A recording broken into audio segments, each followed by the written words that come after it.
Hi! మంచి మాట వీడియోకి చూస్తున్న ప్రేక్షకులందరికీ నా అభివందనములు. థ్యాంక్స్.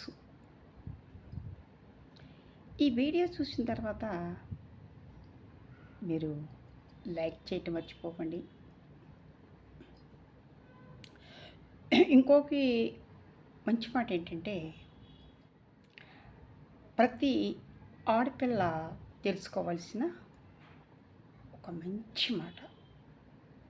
ఇది ఎప్పటి నుంచో ఉన్న ఒక మంచి మాట. అత్తగారింట్లో అమ్మవారిని పుట్టినింటిని పొగడకూడదు. అట్లాగే పుట్టింట్లో అత్తగారు వారి యొక్క విషయాలు ప్రస్తావించకూడదు. నిజమండి బాబు, ఇది ఏనాడో మన పెద్దలు చెప్పిన ఒక మంచి మాట. అందుకే పెద్దల మాట సద్ది మూటతోటి పోల్చారు మన వాళ్ళు. సపోజు దానివల్ల ఏమిటి, ఎందుకని అని కొంతమందికి అర్థం కాకపోవచ్చు. నేనైతే ఈ విషయాన్ని అర్థమైనా కాకపోయినా పాటించానండి. దానికి సత్ఫలితాలు నేను ఎంతో అనుభవించాను. అందుకే మీకు చెప్తున్నాను. అత్తగారింట్లో పుట్టింటాలు ఎందుకు పొగడకూడదంటే, పుట్టింటి వారి మీద మనకి ఎంత ప్రేమ ఉన్నప్పటికీ కూడాను అది ఎందుకు కరెక్ట్ కాదంటే, మనము అలా చేయటం వలన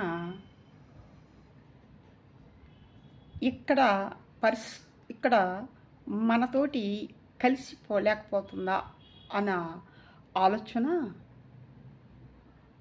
అత్తగారికి రావచ్చు.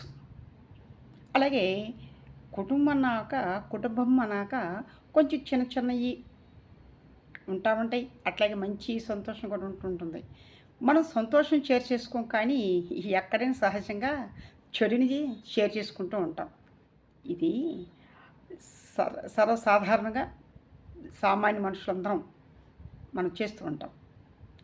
అట్లా చిన్న చిన్న విషయాలు పుట్టింట్లో కనుక మనం షేర్ చేసుకుంటే ఏంటి, చిన్న మాట మంతి పట్టింపు లాంటివి, వారు బంబెలు పడిపోతారు.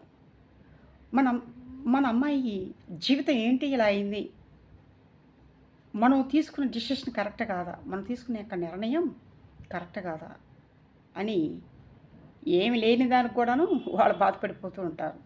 అంత అవసరమా అండి? పుట్టింటి వారిని బాధ పెట్టంత అవసరమా? లేదు కదా. మన సంతోషాన్ని, మనం పొందుతున్న సుఖం, మన ఆభావాలు ఇక్కడ ప్రకటిస్తున్న విషయాలు మనం అక్కడ పుట్టింటికి తెలియవు, వాళ్ళు చెప్పం. అమ్మో, అమాయకంగా నలిగిపోతుందా, అలాంటి ఇబ్బందులు ఉంటాయండి.